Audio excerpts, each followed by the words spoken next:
پاکستان کی ترقی کی کنجی آپ کے ہاتھ میں ہے، اور یہ تبھی ممکن ہے، آپ نے کل کے پاکستان کو تابناک بنانا ہے، اور اس کے لیے آج کی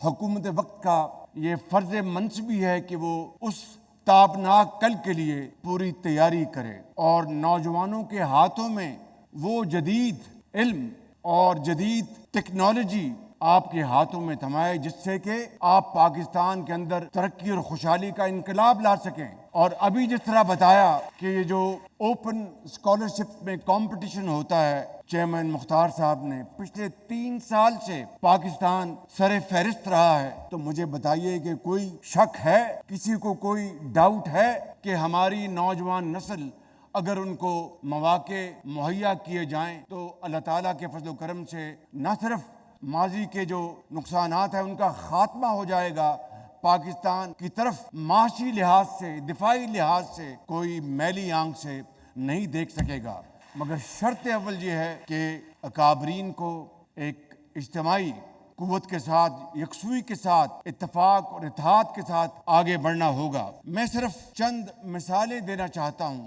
کہ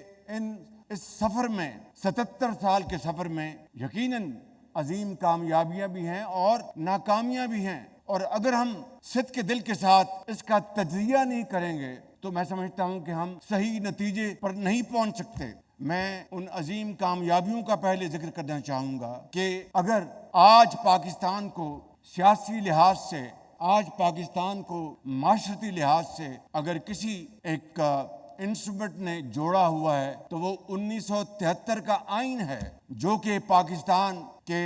ان عظیم سیاستدانوں نے اس زمانے میں مل کر انہوں نے